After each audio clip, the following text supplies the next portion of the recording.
I'm Phil Larmon, I'm Ali Davoudi. And I'm Douglas Borthwick. and this is Old Men, New Money. And this is an exciting episode for us today because we've got another old man joining us, and this is going to be on the permanent crew, Ali Davoudi. I've known Ali going on about 30 years. We went to college together at Carnegie Mellon. Ali, why don't you introduce yourself? Yeah, hi. Nice to be with everybody here. Let's see. I got into crypto back in about 2011, sitting in my bed reading about the TARP Act, the Troubled Asset Relief Program Act, and they were printing up about $740 billion new dollars. And I was reading that article and I sent it over to my wife and I asked her what she thought about it. I sent it to a bunch of friends in college and asked them what they thought about it. I sent it to a bunch of oil and gas guys in Houston, Texas, and I asked them what they thought about it. And in about 2 weeks, when I got feedback from everybody, it was unanimous. It's a Ponzi. And if anybody knows how I sports bet, usually when everybody's loaded up on the Patriots, I'm going to go take the points the other way. And so I liked it at that point. And I thought to myself, if anybody did this to me in a company with a share count, I'd be screaming bloody murder if there was a billion underlying shares and somebody just issued 740 million. But when it came to currency, nobody really seemed to care because Starbucks coffee was still about 350. And I think we all know how that story ends now, sitting in 2025 and looking at Starbucks and what a carton of eggs costs and everything like that. So I really got into it, not so much from a technical angle, but mostly from I don't trust the central banks and the way monetary policy is being created to take care of my store of value angle. And that was really my intro to crypto. And Crypto or Bitcoin? What's that? Crypto or Bitcoin?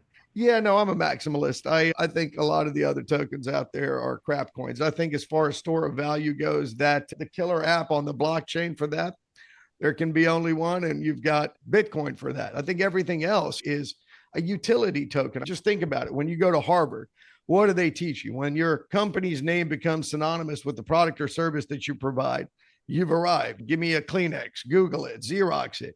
So what do we have in crypto? In crypto, there's Bitcoin. What's everything else called? Altcoin. What's it an alt to? It's not an alt to Kleenex. It's not an alt to Google. It's an alt to Bitcoin. So for me, Bitcoin is the old new money. And everything else is just trying to catch up. So just like somebody doesn't want to buy 1,000 shares of Amazon for $275, they want to buy 10 million shares of some crap stock you've never heard of at 12 cents simply because they like that higher number. But you really should be buying quality. And so many people ask me if they should still be looking at Bitcoin here at $100,000 plus level. And I tell them absolutely, because you're not looking for it to go from 100,000 to 150,000. You're looking for it to go from 100,000 to 11 million. And a lot of times they ask me if I'm crazy. And I just tell them mathematically, what do you think is crazier? For it to go from 0 to 100,000 or for it to go from 100,000 to 11 million? Last time I checked, the second one's only 100x. All right, so doing your day job. What do I do in my day job? Let's see. After Carnegie Mellon, I did my law degree and my MBA here at the University of Houston. And being one of the most thoroughly unemployable human beings I know, I knew I could pretty much not go work for somebody in a traditional role. So I went to go run up a software company that some of Douglas and my fraternity brothers had started out of Carnegie Mellon in Tampa, Florida. And that led me to taking our first company public. And I joined a venture firm for a couple of years and then moved back to Houston when I was getting married and did a couple of different startups in the technology space and the online education space. And then what people mostly know me about now is private jets and private airports. I'm a minority owner in the parent company of Millionaire. We have about 45 locations throughout the globe. We're the only U.S. carrier with a flag in China. We have locations in Canada, Latin America, United States, and I have another charter brokerage called Osprey Jets. We have Sky Harbor, which we took public a couple of years ago. So most people identify me with the private jet space, but I've got my hands in a variety of different businesses, be it cement and gravel business. And I'm a serial entrepreneur, so I invest in a lot of privately held companies. So anytime I can see a situation where I can disintermediate something and get the fat out, I take a look at it. I have a lot of swings and misses, but a lot of swings and hits too. Not too many people are in aviation. How in the world did you get into aviation? Yeah, that's a great spot. So I was lucky enough. My partner Roger Woolsey started this business back in about 40 years ago. We had our 40th year anniversary now. And he was a pilot for the Grateful Dead, for Elton John, for Stevie Nicks, you name him. And he was the youngest flight instrument rated pilot in the US. He was so young that like when he was flying U-2 overseas, he could fly the plane, but then the roadies would have to rent him a car because he wasn't 25 years old. And as he was going around to the different FBOs, he noticed how terrible they were. And one day he was taking one of his acts to Dallas and he lands at Millionaire, which was started by Mary Rogers, who the rest of the world affectionately knows as Mary Kay of Mary Kay Cosmetics. And she had done such a first-rate job, and Roger being charming and aggressive about what he wanted to do at that point. He was young. He was like 19, 20 years old. And he convinced Mrs. Rogers to give him the name in perpetuity for a commercial business. And that was the start of Millionaire 40 years ago. And so the way I got into it, I've got a mentor who is like a second father to me. And I don't say that lightly. Douglas knows how much I love my first father.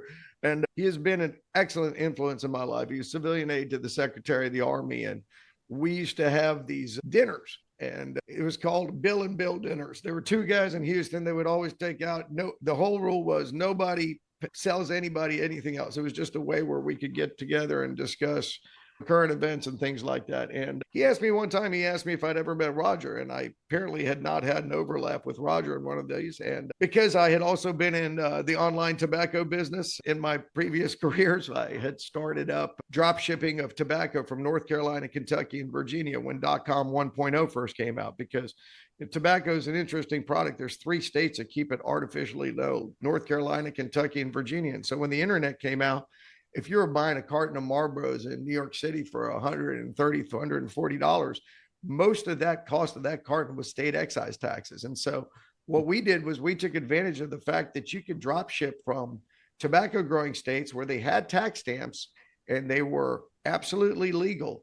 And it was a gray area because you're not sending unstamped cigarettes to people in the other states. You're actually sending them that. And because you don't have a physical presence in their state, it was pretty strong argument that you're not responsible for their state excise taxes and stuff like that. So anyway, that's a long way of landing the plane and going back to what was it that led me to Millionaire. So my mentor asked me if I'd met Roger because he had heard something at a dinner that Philip Morris's Northeast headquarters were up there at White Plains in New York.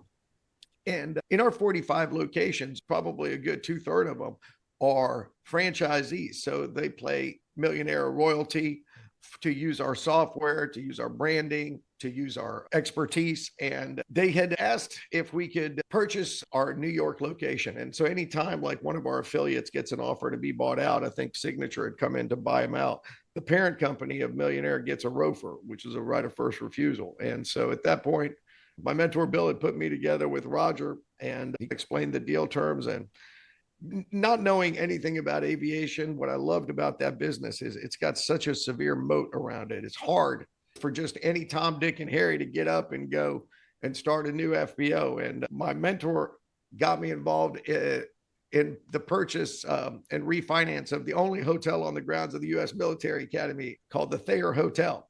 And so I own a minority piece of the Thayer Hotel and I own a minority piece of Millionaire. And I always joke that after 9/11, it was very important for me that someone with the name Ali was still allowed onto a U.S. military base and onto the airport without too many guards.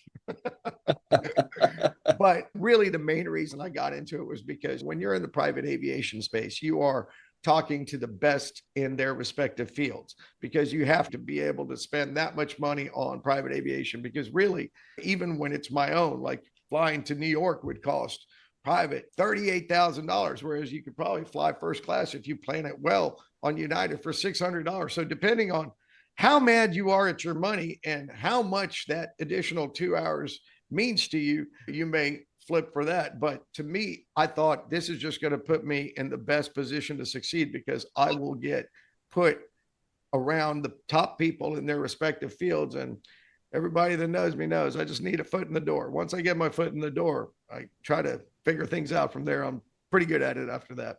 So what year was that? Was this pre-Bitcoin? Yeah. It wasn't pre-purchase of Bitcoin, but it was pre-2017, which is when Bitcoin had its first run. So I got involved in Millionaire in 2014, and it was the biggest risk of our life. I had to come tell my wife that I had to take every penny essentially that we had that was free, that we had to take it all and give it to this guy. But my theory was that you're not going to build a business over 28, 29 years to fail in year 30. And now I look like a genius because the company is thriving and doing so well. But really, that's just a testament to the people that are there working it day in, day out. Everybody hears the name Millionaire and it thinks about private aviation, and everyone thinks it's popping bottles and it's all celebrities and stuff. But the truth is that in the state of Texas, we're the fixed wing division for all the organ donor flights. So if you're getting a liver transplant or something like that, chances are better than not. A lot of times, if it didn't get there with the helicopter, it got there on one of Millionaire's planes. And until we figure out a way to teletransport and stuff, this is still the fastest way to move necessities and essential items to places and disaster areas and things like that. And so it's been very satisfying to be involved and watch and learn and see how aviation affects other aspects of our life that we wouldn't necessarily That's very know. true. You really do think pictures on Instagram. When you think private aviation, you're thinking celebrities, mega moguls, and I didn't even think about saving lives. Yeah. I didn't either until I got involved in the business. So then what we like to talk a lot about blockchain and things like that.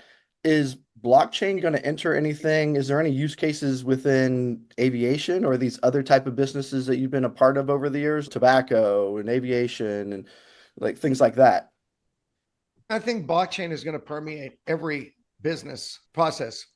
As far as aviation goes, no, I haven't seen too much of it yet. But I think invariably when there is the immutability of data, where you need something with the inability for somebody to go back and change it unilaterally, but rather requiring consensus, I think invariably things like that will get adopted in that industry. If you take a look at that senator from Ohio, Bernie Moreno, if you look at his background, like he took the blockchain and used it for basically doing car titles and things like that and tracking it that way. Mm-hmm. And so I think you will have pioneers in the different fields that bring it up. But as far as blockchain and aviation goes, I haven't seen too many use cases as far as that goes yet. Ticketing. What's that? Ticketing. You can get ticketing on the blockchain. And I think that would make a lot of sense. That's the low-hanging fruit. Yeah, but I haven't seen anything yet. Like, you're not seeing a lot of talk about it. You're not really getting much talk in that direction. Like, aviation seems to be one of the last ones talking about anything having to do with blockchain. Speaking of titles, California announced that they onboarded all car titles to Avalanche. Oh, is that right? Yeah. So that's massive. Because typically California waits a little because they were one of the last folks to approve video notarization, obviously, which I tracked. But normally they wait a little bit, but they jumped on this. I think everyone now knows who Ali is, and we'll catch you guys in the next episode. Thank you very much.